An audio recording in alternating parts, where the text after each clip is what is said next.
Bienvenidos y bienvenidas a Visión Legislativa. El día de hoy nos acompaña Guadalupe Acosta Naranjo.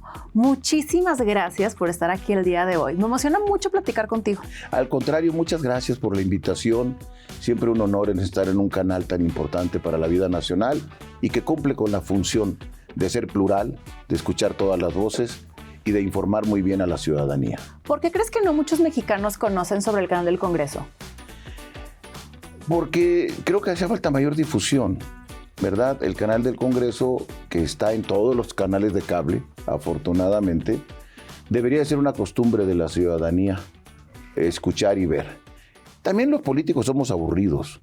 No creas que dices tú, ay, no, qué pasión escuchar a estos personajes. Por eso de repente también mucha gente le cambia al canal.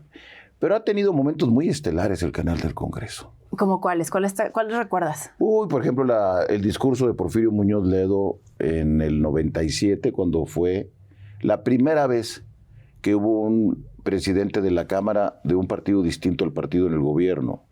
El discurso de Porfirio todavía se sigue escuchando, todavía se sigue siendo buscado, porque fue un discurso además de una gran pieza escrita y de oratoria en un momento culminante de la democracia de la vida nacional. Completamente. Mucha gente te conoce por tu trayectoria con el PRD y por ser parte de la izquierda histórica. ¿Quién eres hoy políticamente? Yo me considero un socialdemócrata. Un demócrata que está pensando también en los problemas sociales, que eso es lo que lo que significa de manera más esencial la socialdemocracia. Pero alguien que sabe que un país no puede ser monocolor, que un país como el nuestro, en todo el mundo, pero el nuestro en particular, es un mosaico de culturas, de regiones, de riquezas, y que en la diversidad de poder tener un Chiapas y un Monterrey al mismo tiempo, nosotros debemos de aprender a tolerarnos, a respetarnos y a saber que la diversidad no es un mal, sino la diversidad es un bien de la sociedad. ¿Dices aprender como si no lo hemos aprendido aún? ¿O sí crees que lo hemos aprendido y se ha perdido, nos hemos polarizado? Este país vivió durante más de 70 años gobernado por un solo partido político. Por el PRI. Y todo era monocolor. Los 32 estados estaban gobernados por el PRI. Como 2.400 municipios de 2.440 estaban gobernados por el PRI. Todos los congresos locales tenía mayoría el PRI. La Cámara de Diputados, la Cámara de Senadores, tenía mayoría el PRI. Todo era. Bueno, los medios de comunicación decían en aquel tiempo, somos soldados del PRI, decía Azcárraga.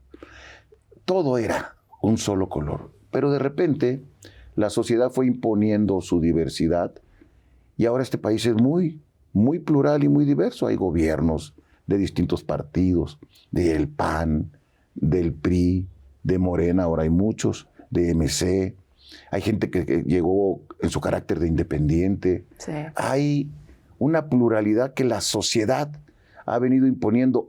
Desafortunadamente hay gente que no le gusta la pluralidad y que quiere hablar a nombre de todo el pueblo. Hay gente que cree que puede hablar a nombre de todo el pueblo como si el pueblo no tuviera fisuras, no fuera un pequeño rompecabezas, no fuera algo tan diverso que no lo puede representar nadie por sí solo. Y eso no hace bien, porque eso lleva a la polarización. Cuando habla alguien a nombre del pueblo, el otro ya no es del pueblo. Como que sientes que lo antagoniza. Pues sí, el otro puede ser llamado, ¿cómo se llama? Traidores a la patria, derecha reaccionaria, conservadores miserables. Eso es un error porque los gobiernos son transitorios, nada es para siempre, todo cambia. El poder no puede pensarse que llegó para quedarse en una sola expresión política eternamente. Ni el PRI lo logró. Y mira que lo intentó y lo logró durante 70 años. Bastante. Andó un buen tiempo. Pero eso un día cayó. Entonces, lo mejor es reconocernos en nuestra pluralidad, no considerarnos enemigos unos a otros, sino gente que puede tener y tiene distintas ideas, que tiene el legítimo derecho de confrontar estas ideas, de luchar porque ellas se realicen, sin tratar de aniquilar y desaparecer a quien no piensa como tú. Hoy, ¿a quienes no les gusta la pluralidad? A los que gobiernan. ¿Pero que gobiernan en qué orden? ¿En el legislativo? De arriba hasta abajo, mira, lo acaba de decir mi amigo Reginaldo, el coordinador del PT. Bueno, si ya gobernamos la República, el país, el Poder Ejecutivo, si ya tenemos el Poder Legislativo, también tenemos ahora el Poder Judicial. ¿Para qué queremos reforma electoral si ya gobernamos todo? Dice, cree Reginaldo. Bueno, no deja de ser un poco franco nuestro amigo en su visión autoritaria. Yo creo que quienes están hoy en el poder se la creen que son los únicos representantes del pueblo. Y por eso actúan con profundo desprecio hacia los demás. Es la primera vez, después de muchos años, que los presidentes de la República, ya van dos, Andrés y ahora Claudia, no se reúne con nadie de la oposición. Con nadie. ¿Por qué crees tú que pasa esto? Porque creen que tienen la verdad. Porque creen que son los únicos que pueden hablar a nombre del pueblo. Cuando el pueblo, te digo, es multicolor. Mira, en el mejor de los casos, para la Cámara de las y los diputados, sacaron el 56% de los votos. De el 60% que votó, 40 millones no fueron a votar. El grupo más grande de la sociedad no fue a votar, 40 millones. De los 60 que fueron a votar, bueno, ellos sacaron 30 y tantos millones. Otros 20 y tantos votaron por otra opción. ¿Cómo puedes, a nombre de 35 millones de personas, decir que eso representa 100? Que el otro 65 no existe. Que ellos son los únicos que pueden hablar a nombre del pueblo. Ese es un grave error, pero que tiene consecuencias. Si todo fuera un error que nomás se quedara en una anécdota, no sería importante. Pero no. Creen que pueden gobernar solos, sin nadie. Por eso el diálogo con los que no piensan como tú no es su fuerte. No lo practican. Peña Nieto se reunía con otros. Calderón, Fox, Ernesto Zedillo. Muchos se reunieron con otros cuando ellos gobernaban. Es una práctica que lastima a la democracia el que se piense que solo hay una fuerza buena y todo lo demás somos unos pervertidos retorcidos del cerebro. ¿Cuál crees tú que sea la consecuencia? La polarización permanente. Pero la polarización también se ve, o sea, yo la analizo y digo, pues viene de ambos, vamos a ponerlo en bandos, ¿no? Y para mí los bandos son a favor del gobierno, en contra del gobierno. Ambos bandos alimentan la polarización, porque pareciera que es una forma de sobrevivir. Pero ¿quién tiene la responsabilidad? Pues todos, ¿no? Pero más quien gobierna. Porque si quien gobierna no abre el diálogo, yo estaría dispuesto a dialogar con Claudia, sin ningún problema. O con Andrés, sin ningún problema. Lo hicimos muchas veces, pues yo fui miembro de esa clase política cuando formábamos todos parte del PRD. Fui secretario general y presidente nacional en tiempos de Andrés. Conozco a Claudia desde 1984, cuando ella tenía 22 años y yo 20. Desde entonces nos conocemos porque venimos de la misma organización política que se llamaba en aquel momento Punto Crítico, que éramos un grupo de personas que proveníamos de la izquierda y formamos una agrupación para hacer política sin tener registro de partido político. Okay. Nos conocemos de muchos años. ¿Por qué ahora no se dialoga?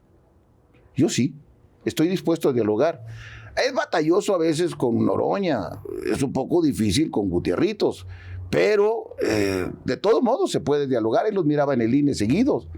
Estábamos ahí platicando muy seguido, a lo mejor no siempre con la mejor forma.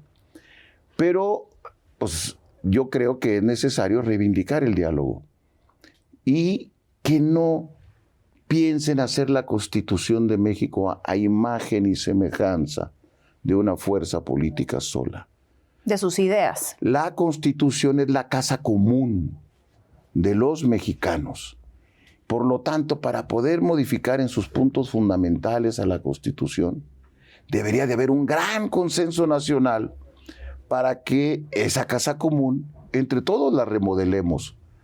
Pero no quien tiene un cuarto comience a meterse en todos los demás y los quiera poner todos a imagen y semejanza del gusto de uno de los habitantes de la casa común. Ojalá, te insisto, hubiera esa disposición. Pero, por ejemplo, nos dijeron, vamos a hacer la reforma al Poder Judicial, ellos solos. Ahora quieren hacer una reforma electoral, ellos solos.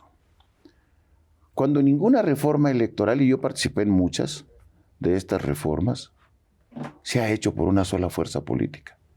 Y es más, en las reformas se ponía más atención a lo que pensaba el opositor, no el gobernante, porque había que resolver cosas para hacer cancha pareja, elecciones equitativas, árbitros imparciales.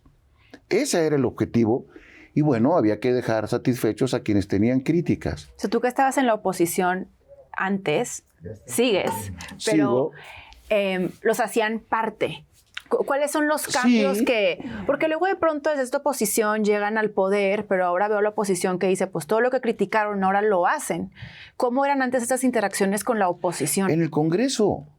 El Congreso, por eso es tan importante este espacio.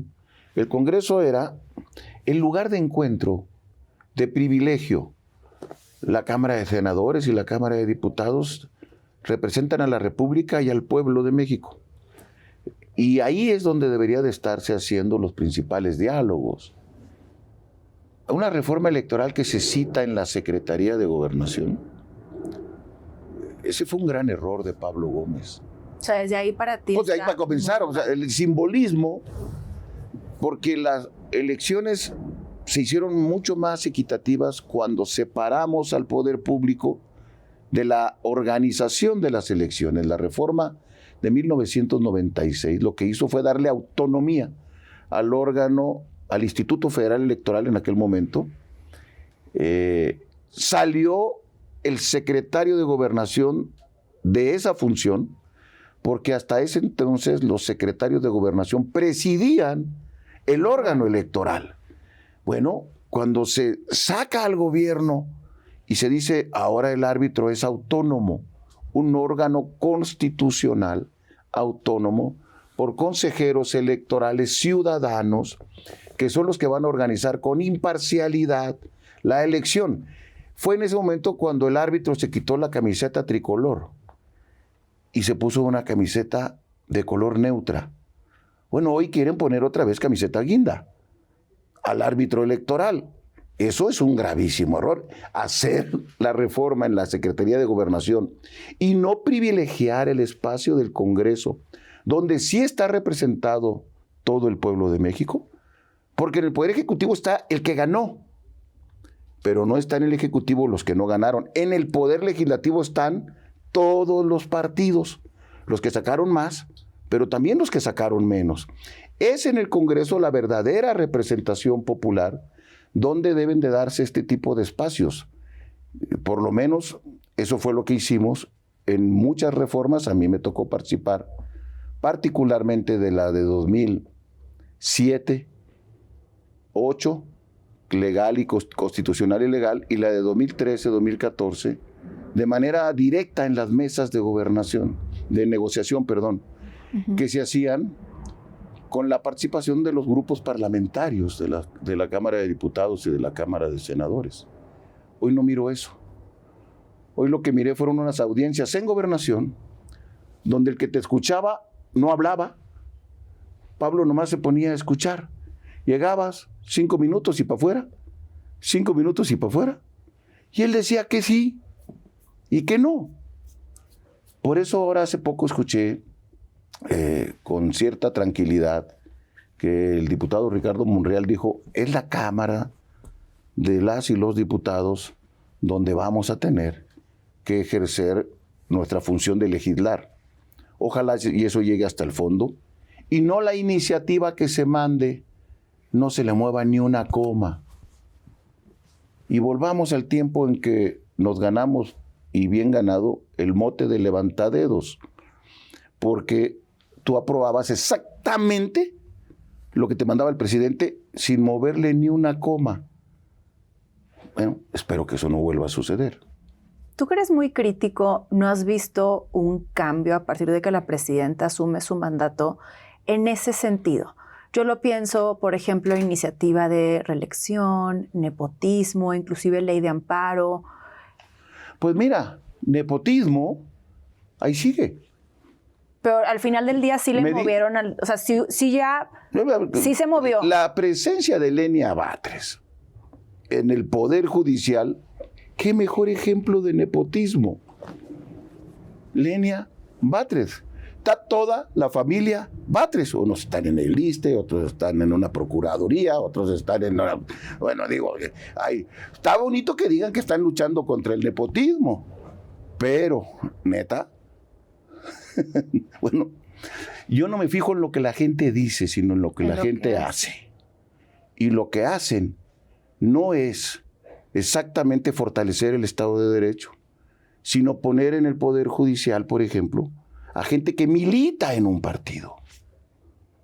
Me pueden decir lo que sea, pero el maestro Lainez no militaba en ningún partido, ni el doctor Cosío no militaban en ningún partido, ni Piña. Acá son afiliados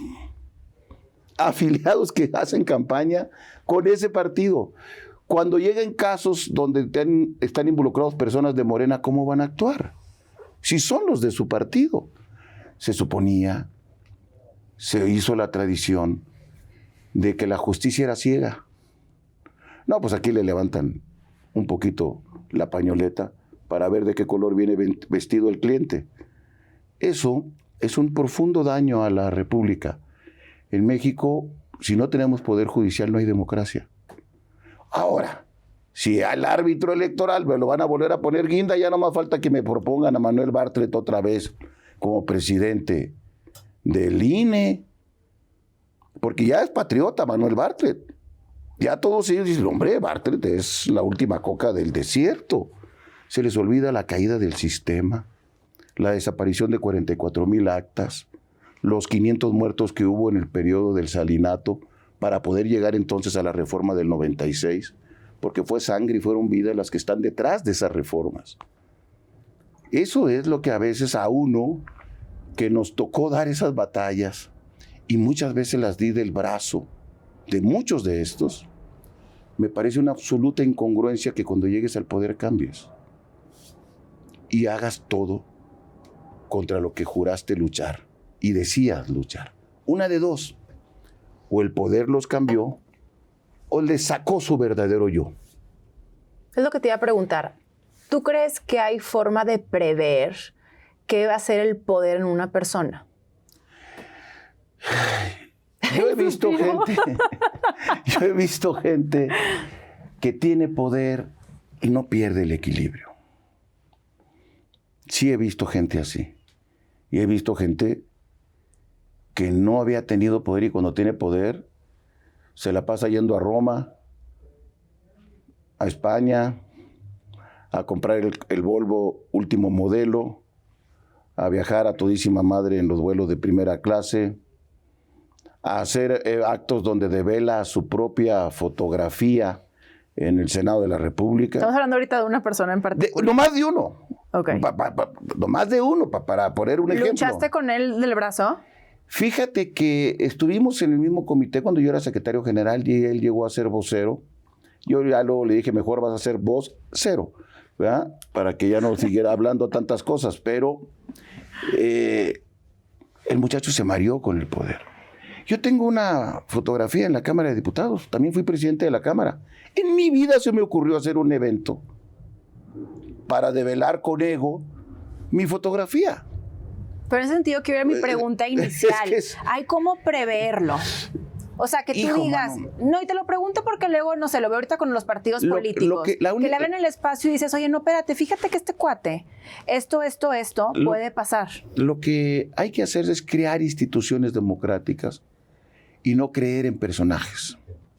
Lo que necesita el país son instituciones democráticas, con pesos y contrapesos, con equilibrios al poder. Eso lo fuimos haciendo con los órganos autónomos. Por ejemplo, de repente por eso había un instituto de transparencia autónomo, un órgano electoral autónomo. Pero eso no previó que llegara gente que se manera de poder. No puedes prever, no pueden ser psiquiatras también. Pero eso entonces, lo ¿cómo debe lo de moderar limitas? la gente. Pero es justo mi Creando duda, porque- instituciones democráticas. Pero ya las tuvimos. O sea, por ejemplo, el órgano ahorita que decimos el autónomo, ya estaba. ¿Qué cambió cuando estaban para que estos liderazgos... Cambiaron ellos. O sea, pero Ellos cambiaron. ¿cómo permites que no existan? Y te lo pregunto también en el sentido de, a ver, el personaje necesario para tú ir a conquistar votos. Le dije yo una vez a Pablo y a Horacio Duarte, 2015, fuimos juntos al INE, los tres hablamos, tuvimos la oportunidad de hacerlo en el Consejo General, con un discurso que defendía que no hubiera sobrerepresentación por encima de la Constitución en las cámaras de diputados y de senadores. 2015 habló Pablo, habló Horacio y hablé yo. 2018 tuve que leerles el discurso a los dos. Oigan, ya se les olvidó lo que dijeron hace 3 años. Yo no he cambiado. Ustedes cambiaron. 3 años después llegaron con el discurso contrario, luchando por la sobrerepresentación para ellos. Si no tienes vocación democrática, entonces, cuando llegas al poder, no eres demócrata. ¿O será que hay quienes la tienen cuando les conviene? Pues sí, pero a mí me podría convenir estar en Morena, ¿Y por qué no? porque no comparto lo que están haciendo antidemocráticamente, porque entonces tendría que cambiar también yo, Pero en ese sentido, ¿tú y no crees tengo que- ganas de cambiar. O sea, pero, y esto te lo pregunto por la ideología que para mí, yo considero que la ideología es muy importante en un Sí, partido claro. político. Entonces, en este sentido, la ideología de Morena es meramente antidemocrático Yo los considero a ellos populistas autoritarios. a todo el partido. O sea, como su idea. En su conjunto son Ok. populistas autoritarios. Ok. No dudo que haya alguien que tenga algún vestigio de demócrata, que lo tenga en algún rincón, como la muñeca feo escondida tras un rincón, el vestigio democrático. Pero en su esencia todos hoy cambiaron. Te pregunto porque también creo que algo muy valioso es apostar a la pedagogía política. ¿Qué es esto de un populista autoritario? Y para que nos escuchen en casa que lo puedan entender, más allá del término Hay rebuscado. populistas de derecha y hay populistas de izquierda, pero no dejan de ser populistas. Y hay autoritarios de derecha y autoritarios de izquierda. No dejan de ser. A ver, hubo un Augusto Pinochet, Ujú, de derecha. un hombre de derecha autoritario. Y hay un Maduro, que se declaró presidente sin enseñar una sola acta. Hay populistas de todo tipo. Lo que nosotros necesitamos es que haya demócratas de todo tipo. Demócratas de centro, demócratas de derecha y demócratas de izquierda. Don Luis H. Álvarez, don Manuel Cloutier, Maquio, fueron demócratas de derecha, que aportaron al país. Un Eberto Castillo, un Gilberto Rincón Gallardo, fueron demócratas de izquierda. Lo que importa es que seamos demócratas todos, Ok. no antidemocráticos. Y el tema ideológico donde uno se sienta mejor. Si eres más liberal, si te interesas más por problemas de la justicia social, ubícate donde tú quieras. Nomás no pierdas la esencia de ser demócrata, porque eso le causa daño al país. Tengo la curiosidad de dónde te ubicas hoy ideológicamente. ¿Sigues siendo un hombre Soy un hombre de izquierda, socialdemócrata. ¿Cómo es eso? Un hombre de izquierda que cree en los valores universales de la democracia, que no cree que la democracia es un estorbo, que creo que la democracia es un sistema de vida, que tenemos que preservar todos, que no basta la democracia para sacar a un país de la pobreza y que hay que combatir, por lo tanto, también la pobreza, la desigualdad, la inequidad, pero defendiendo la libre empresa, el derecho a todo mundo de invertir, creando condiciones jurídicas para que todo mundo tenga certeza en sus acciones con un verdadero Estado de Derecho. Pero un hombre como yo sí se preocupa por la desigualdad social. No puedo dejar de dolerme la desigualdad en que viven millones de indígenas, que son los pobres entre los más pobres, y que ahí no llega. Por cierto, estos sistemas universales de pensiones a donde menos llegan es a los indígenas pobres, hombres y mujeres de este país. ¿Por qué no? Pues porque los sistemas están pensados más en la clientelización de los programas sociales y es más fácil asociarlos aquí en la ciudad. Aquí muchos de ellos son abstencionistas. Mucha de esta gente no tiene el valor por la elección, porque además ellos votan por usos y costumbres. O sea, tienen otras formas. A la hora de votar. Entonces no les importa tanto. Los servidores de la nación que andan vestidos con un bonito color guinda, para un poco ejemplificar de qué partido son, pues esos servidores de la nación no caminan tantos kilómetros en la sierra para llegar a un pueblo indígena a levantar a gente que no va a ir a votar, porque tienen otras costumbres y otras culturas. Entonces, yo me considero un hombre de izquierda democrática, como un Pepe, nuestro amigo uruguayo, Pepe Mujica. Que en paz descanse. Que en paz descansa, un verdadero socialdemócrata de izquierda, que sí vivió en la austeridad, que no escogió un castillo para ir a vivir. No, o un palacio. Fue congruente. Un palacio, ¿no? Ya no más faltaba que se cambiaran al castillo de Chapultepec, ¿verdad? Te digo, nosotros deberíamos de tener siempre pensar en lo que la gente hace, no en lo que la gente dice. Yo pudiera estar en el gobierno, sí. Conozco algunos un poquito más atarantados que yo ahí y que tuvieron puestos tal vez menos importantes que los que yo tuve ahí. Pero yo prefiero seguir donde están mis principios democráticos, no llegar al poder por el poder. Y yo esperaría que ese fuera un ejemplo para muchos y para muchas, de que se puede uno morir con sus mismas ideas, sin andar causando tristezas y vergüenzas a ti mismo y a tu familia, a tus amigos. Eberto murió donde estuvo siempre. Arnoldo Martínez Verdugo murió. Don Valentín Campa murió pobre. Fueron luchadores por la democracia. No es cierto que todo mundo piensa nada más en el dinero, en el poder, en la influencia. Yo conozco mucha gente que ha vivido con congruencia y murió con congruencia. Yo no me quiero morir, por lo menos pronto, pero espero que cuando me muera se diga ahí murió un hombre que fue congruente en su vida. ¿Qué significa hoy ser de izquierda en México? Ser demócrata. Ser demócrata.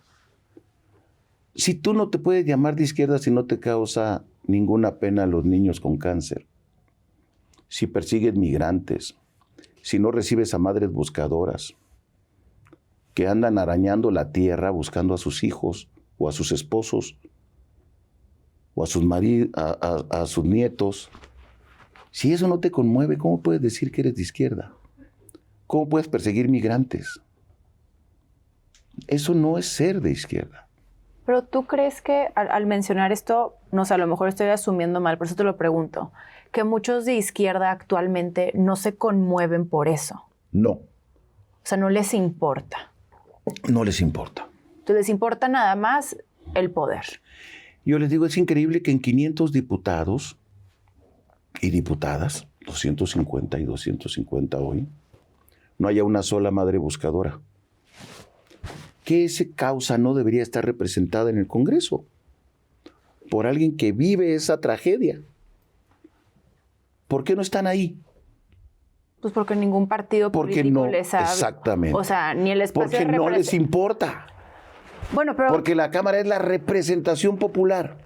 ¿Cuál verdadero ecologista de los que estuvieron luchando contra la destrucción en la selva por la construcción del Tren Maya que no va ni viene a ningún lado, hay ahí.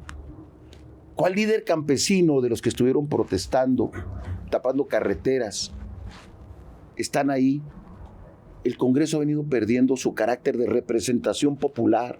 Y es justo ahorita como la discusión, ¿no? La representación proporcional, en donde el ideal era que llegaras como representante de la mayoría y la pluralidad en este país, y de pronto se convirtieron en listas para favorecer a quienes están en el poder. Absolutamente de acuerdo en eso. ¿Cómo modificamos eso? Para eso se tiene que democratizar al sistema de partidos. Uno de nuestros grandes problemas fue que el sistema de partidos no se democratizó. Híjole, gran tema, ese me interesa muchísimo. No se democratizó. Entonces, como para los partidos, al momento de la alternancia se fueron construyendo en burocracias partidarias que se autorreproducen. O sea, después del 97. Sí, porque en aquel tiempo había representantes populares, que había muchas de estas causas. Se fueron desapareciendo y fueron apareciendo solamente las burocracias partidistas. Fíjate que qué casualidad. Yo soy amigo de muchos de ellos, pero ni modo, ya sé que no les gusta que se los diga. ¿Quién se puso en el primer lugar del Senado en el PRI? ¿Cómo se llama? Alito. ¿Quién se puso en el primer lugar del Senado del PAN? ¿Cómo se llama? Marco. ¿Quién se puso en el primer lugar del PT? Pues un señor que se llama Beto Anaya.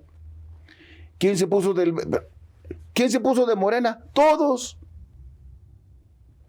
Monreal, Adán Augusto, Noroña, Gutierritos, todos.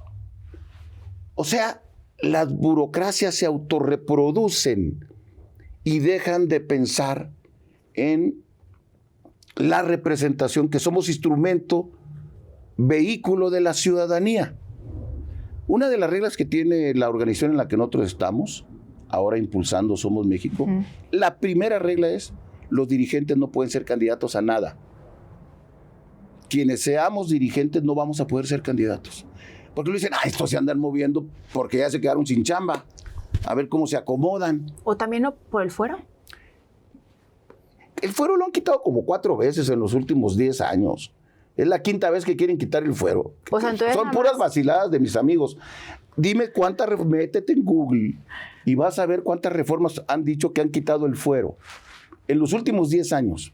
Es la 5ª vez porque van por quitar el fuero. Mi amigo Ramírez Cuellar, al que yo le digo de cariño la pollita, ya no chinga. Otra vez con el mismo cuento. Porque ¿a quién han detenido si ya no tenían fuero? Con tantas acusaciones que hay. Tú que llevas tanto tiempo en la política activa en este país, ¿has visto un cambio en la clase política? Sí, por desgracia, para atrás. ¿Qué pasó? Una degradación. Esto que te digo, que los partidos políticos que son vehículos de la sociedad se convirtieron en vehículos de sus cúpulas burocráticas. Se autorreproducen las burocracias. Por eso nuestra regla fundamental es quienes estén en la burocracia de nuestro partido no pueden ser candidatos. ¿Quién va a poner los candidatos? Vamos a hacer elecciones primarias. Que vote la ciudadanía. O sea, está bien que yo no sea, pero no voy a poner a mi compadre, ¿no? ¿Quién lo debe de poner? El ciudadano. El ciudadano es el que tiene que elegir. Se trata de darle más poder a la ciudadanía y quitarle el poder a las burocracias. ¿Cómo se puede reoxigenar esto? Porque al final del día yo también lo comparto. Digo, a ver, están completamente cooptados los partidos. Me parece que cada vez más verticales y están cuidando mucho sus intereses. Pero son los partidos. Al final del día los mantenemos. Sí, ¿cómo se podría reoxigenar esta vida al interior?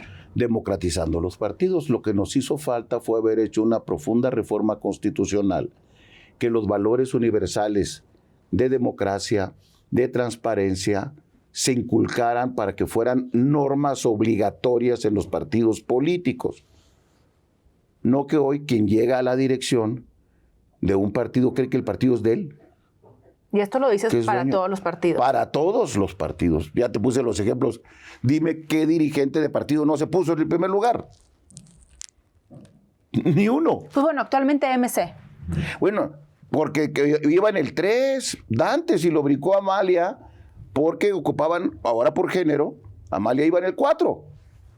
Por género se ocupaba faltaba una mujer en el Senado y pues me brincaron al pobre de Dante, pero Dante iba en el 13. Entonces, Morena, PRI, todos, PAN, Verde, PT, PRD, el que perdió el registro. ¿Quién iba en primer lugar? Pues Jesús Zambrano. Todos. Te digo que el peor es que el caso más escandaloso es el de Morena. No, ahí no iba uno, iban todos. Y por cierto, ¿quién los elige a esos? ¿Por qué nosotros decimos que la gente debe de elegir? Pues Morena quiere que se elige hasta el juez de Badiraguato. Allá en Badiraguato, donde los narcos van a poner al juez, ese hay que votarlo porque somos el pueblo. Oye, ¿y por qué no votas tus candidatos? Ah, no, esos no. Pero te dicen que sí, con las asambleas. ¿Y cuándo van a votar? A ver, si hicieron una encuesta, el que quedó en primer lugar era Harfuch en la Ciudad de México, con 14 puntos arriba. ¿Quién fue la candidata? Clara Brugada, que perdió con 14 puntos. La Real Política. La Real Política. ¿Quién eligió a Marcelo? Ahorita Marcelo es secretario de Economía, pero acordémonos que es senador primero. ¿Quién lo eligió? Bueno, fíjate, en 200 años que hay de presidencialismo en México, 200 años, nunca el presidente de la República se había atrevido a poner a su hijo de real dirigente de su partido. No lo hizo ni Santana, ni Porfirio Díaz, no lo hizo ni Calles. ¿Por qué crees que lo hizo? Pues porque viene el partido patrimonialistamente. ¿Quién es el verdadero dirigente de Morena ahorita ahí? Andrés. ¿A quién puso? A Andy. ¿Cuándo había sucedido? Nunca en 200 años. Son cosas que luego no nos fijamos de cómo hemos venido pervirtiendo la representación popular, pero nos vienen a hablar a nombre del pueblo. Y todos los demás somos antipatriotas y traidores y porque les decimos esto, se enojan. Pues ni modo que se enojen, pues tienen dos trabajos, enojarse y contentarse, pero tenemos que decir las cosas como son. Y agradezco al canal del Congreso que dé esta oportunidad. Pero tenemos que decir las cosas como son si queremos que las cosas cambien. Si no tenemos un diagnóstico certero de lo que estamos viviendo y de lo que hay que cambiar, difícilmente México va a salir de esta tendencia autoritaria que cada vez va para peor.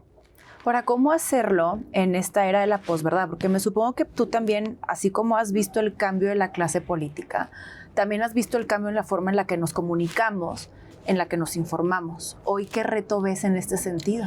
El que un partido político nuevo o quien pretenda hacer política y no aprenda de comunicación está muerto. Hoy los partidos deben de ser fundamentalmente instrumentos de comunicación. Luego, ¿qué comunicas? Pero instrumentos de comunicación. En estos días donde ahora la gente ve más noticias por celular que abriendo tu canal preferido, tenemos que tener una gran capacidad de comunicación para con la gente y tratar de comunicar valores. Por eso te digo, si tú no democratizas un partido, ¿qué comunicas? Si los dirigentes usan el partido para su beneficio personal, ¿qué comunicas? ¿Por qué los jóvenes no participan tanto ya? Hubo tiempos en que los jóvenes fueron muy importantes, hoy el 68. El cambio democrático en este país no se entendería sin esa irrupción juvenil que pidió valores democráticos en el 68. Porque cuando tú estás en tu casa comiendo con tu papá y tu mamá y alguien saca de política, todo el mundo dice, es que los políticos son corruptos, los políticos son rateros, los políticos son aprovechados, los políticos es lo peor. Y luego le dices, oye, ¿por qué no participas en política, hija? Pues porque me estás diciendo que es lo peor. ¿A quién se le antoja irse a meter a la casa de lo peor? Sí, para que te digan que eres un corrupto. Para que te digan que eres corrupto. Entonces, sí. Si nosotros no decimos que la política también es virtud, son valores. Esto que te decía de muchos políticos que yo los vi participar luchando por sus ideas de derecha y de izquierda y murieron pobres y honrados. Un Salvador Nava, no, un Maquío, un Eberto, un Valentín Campa, no fueron corruptos. Pero en ese sentido también entonces la ciudadanía somos corresponsables. La ciudadanía tenemos los partidos que queremos, que merecemos. Entonces, ¿tú sí crees Porque también que los la clase partidos están- gobernante es reflejo nuestro? Es que la ciudadanía también se tiene que democratizar. ¿Cómo se hace eso? Pues con mayor participación. Casi todos los ciudadanos nos traen jodidos y dicen, oye, te faltó hacer esto, te falta allá, limpia aquel pedacito. Oye, ¿por qué no haces esto? ¿Y por qué no dicen, ¿y qué voy a hacer yo? Nadie dice, ¿y qué voy a hacer yo? ¿Qué vas a hacer tú? Bueno, que la chingada. O sea, no está bien eso. El que quiera criticar debe de proponer y de hacer. Si no haces, tienes poca autoridad para proponerlo y decirlo. ¿No crees que también es parte como de una cultura política? Sí, es la cultura. Y la cultura política en ese sentido, si vamos, por ejemplo, 68, los jóvenes participaban, hoy ya no participan tanto. ¿Qué cambió o qué esfuerzos no se hicieron? Y lo digo más bien para ser como muy autocríticos, y hoy que vemos a una generación Z que también inclusive a nivel mundial, hoy están siendo fundamentales. Vemos lo que pasó en Nepal. Yo creo que la democracia que sí se avanzó no trajo al mismo tiempo un combate a la pobreza. Okay. Entonces la gente vio llegar la democracia, pero no la sintió en el bolsillo. Porque la democracia no es la que resuelve los problemas económicos. ¿Quién resuelve los problemas económicos? Lo resuelven las políticas públicas. Exacto. Tenemos cuánto creciendo, ahorita vamos a crecer al 0.04. No, estamos estancados. Estamos fritos. Sí. ¿Cómo va a haber mayor equidad social si no hay crecimiento económico? Sí. Tiene que haber crecimiento económico y mayor y mejor distribución de la riqueza. De las cosas que yo admito se hicieron bien en este gobierno es el incremento del salario mínimo. No puede dejar de reconocerse que eso, los anteriores gobiernos, por miedo, por inflación, por tabús que tenían en la cabeza, por dogmas, no aumentaron el salario mínimo. A mí me tocó ser presidente de la Cámara cuando aprobamos la desindexación del salario mínimo, que era lo que permite que ahora se haga. Pero los gobiernos que ya tenían eso no lo hicieron.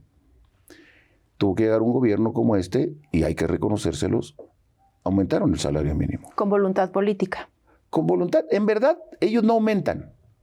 Lo aumenta la empresa. Sí, pero no es que el gobierno diga, ay, sí, pero ¿lo aumenta quién? Pues el mesero y el dueño del restaurante. Claro, pero seamos sinceros que, por ejemplo, ese tipo de iniciativas que al final del día pasan aquí por el Congreso, luego en ocasiones tienes entre que cabilderos, te vas con muchos intereses, que de pronto es difícil. A ver, ahí está la ley de las 40 horas.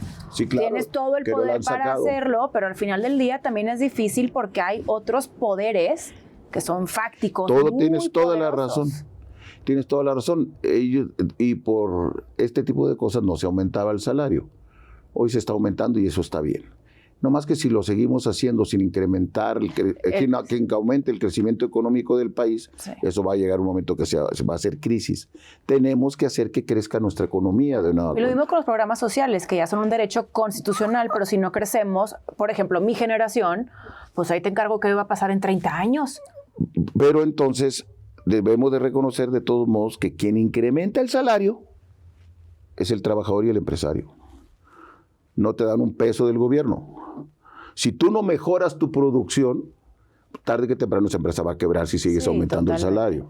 Entonces, cuando te reparten utilidades, no te las da el gobierno. No. Es lo que hace la empresa. No, y es la visión y la ideología del Estado que porque papel juega. Entonces tenemos que darle certeza a las empresas jurídica. Totalmente. Certeza de un Estado de Derecho para que las empresas puedan crecer. Sí, y que por algo ahorita, por ejemplo, la inversión nacional, la reinversión es súper baja. O sea, tenemos un récord de inversión extranjera directa, pero los empresarios mexicanos no están invirtiendo, que ahí también hay una señal muy importante. Pues porque acaban de joderse en el Poder Judicial. Pues sí, las reglas del juego están llenas de incertidumbre. Tan seguro como eso, que acaban de poner a personajes con camisa guinda en el Poder Judicial. Y pues eso no le da certeza a nadie. No le da certeza a nadie y por eso no hay inversión. El Estado de Derecho no nomás es algo platónico. No, es una condición que se necesita para que en un país exista certeza sobre los actos jurídicos y por lo tanto que tus inversiones están seguras y no están a cualquier capricho de cualquier personaje de cualquier momento. Esa es una de las desgracias que tenemos hoy. Recuperar la democracia es recuperar la independencia de poderes.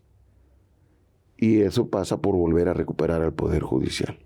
Te digo, son tan demócratas que escogen hasta el juez de Badiraguato, pero lo único que no quieren democratizar es la vida nacional de sus propios partidos. Pero ahí también te diría algo, por ejemplo, en el caso de la reforma judicial, eventualmente los ciudadanos votaron. ¿Quién? ¿Perdón? Sí, hubo ciudadanos que votaron. ¿Perdón? No, yo fui, yo por ejemplo. 1 de 10. Pero 9 de cada 10. Eventualmente hubo una, o sea, hubo amiga elección.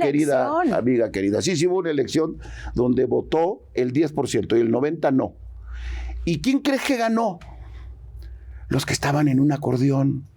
Esta es la Suprema Corte del acordeón. Okay, ahora Nadie que no estaba en el acordeón ganó. Pero en ese sentido también no crees que fue un cálculo de estrategia de la oposición.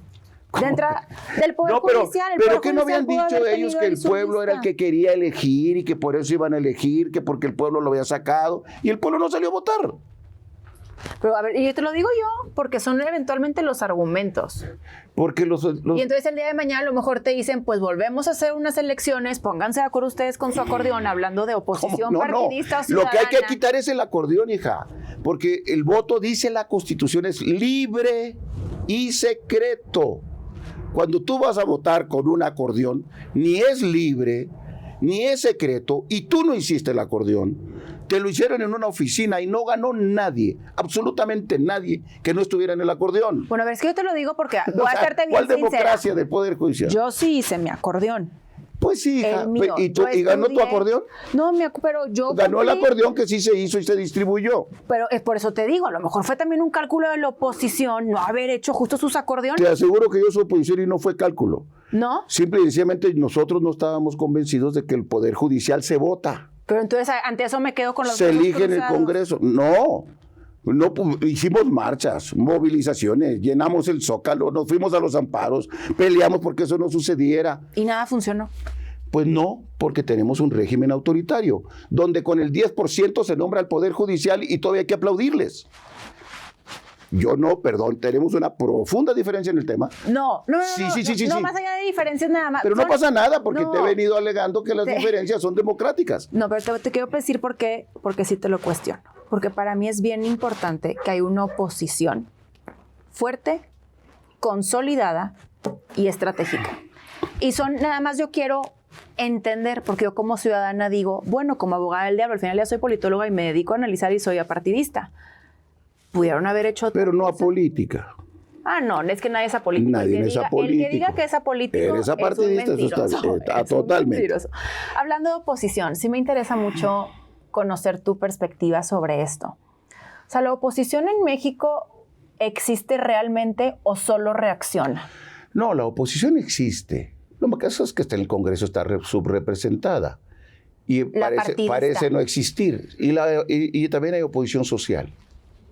También hay oposición social. Quiero irme a la social, porque ustedes están convocando a la social y han tenido un gran éxito movilizándola. Bueno, nosotros hemos sido parte de las convocatorias de lo que fue la Marea Rosa. Uh-huh. Yo todavía estuve en la movilización esta de la indignación de Carlos Manzo, que fue una movilización impresionante, y a la cual nos quitaron la bandera, nos cerraron las entradas, nos gasearon. Cuando yo digo que hay autoritarismo es porque lo estoy viviendo.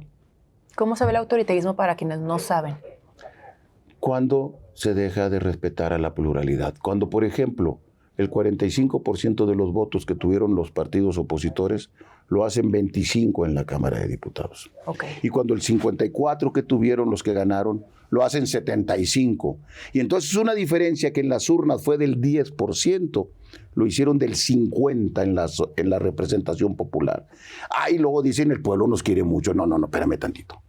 Pues ustedes votaron y sacaron mayoría, sacaron 54%. Pero se quedaron con el 75%. Pero además al que tenía 45, le robaste 20 y lo dejaste en 25. Hiciste de lo del 10, 50.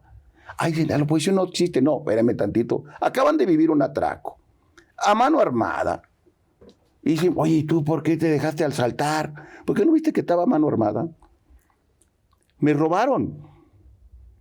Pero el que se robó dice, yo soy bien vivo y soy bien popular. Y todos los otros del 44% son traidores a la patria. ¿Eso cómo lo podemos eventualmente leer Mano, en la aprobación que tiene la presidenta? Pues depende de las encuestas, porque la encuesta que daban a conocer, que era la de ranking mundial, Ahora ella anda en 44. Nomás que esa ya no la dan a conocer. La daban a conocer todo el sexenio de Andrés y los primeros meses de la de Claudia. Entonces prefieren sacar las encuestas donde ella le va a toda madre. Va a vivir a toda madre ellos. De todos modos, aunque la presidenta tuviera el 110%, que no es posible, pero ya mero llega, según las encuestas que hacen, debería de respetar a los que no pensamos como ella. Y no lo respeta. Ni siquiera platica con nosotros. No dialoga con nadie. Se hace una comisión para hacer una propuesta de reforma electoral, que es la regla con la que todos los mexicanos vamos a elegir a nuestros gobiernos, con gente solo del gobierno. Bueno, ni Salinas hizo eso. Y eso que no nos veía ni nos oía, según su famosísima frase. No lo hacían. Nadie había tomado decisiones tan autoritarias sin respetar a todos los que pensamos diferentes, como se está haciendo hoy, en este momento, hoy. A mí me da, yo conocí a Carlos Manzo, joven. El muchacho fue diputado por Morena. Uh-huh. Luego se independizó. Cansó y se hizo independiente y ganó. Llegó a su pueblo, Uruapan, a decir: hay que combatir la delincuencia. Estaban cobrándole a los limoneros, a los aguacateros, cobraban piso a todo mundo. Y comenzó a combatir la delincuencia y comenzó a pedir ayuda. Y a pedir auxilio. Y a pedir ayuda. Por fin, meses después, le mandan 200 soldados. Y se los quitan 15 días antes de que lo mataran. ¿No se puede escuchar a Carlos Manzo? ¿Necesita que lo maten? ¿Tiene responsabilidad la presidenta cuando le pidió ayuda y no se la dio? Bueno, eso es lo que me tiene indignado. Cosas como esas son las que me indignan. Y me indigna que todavía digan que son democráticos. Guadalupe, qué gran plática el día de hoy. Gracias. Me encantó inclusive compartir estos puntos de vista que me parece que luego hay que indagar aún más en ellos porque, insisto, la democracia sólida es tener una oposición a la altura, frente desde los partidos hasta la ciudadanía. Me quedo con la habilidad que tenemos y el gran trabajo por delante con los jóvenes.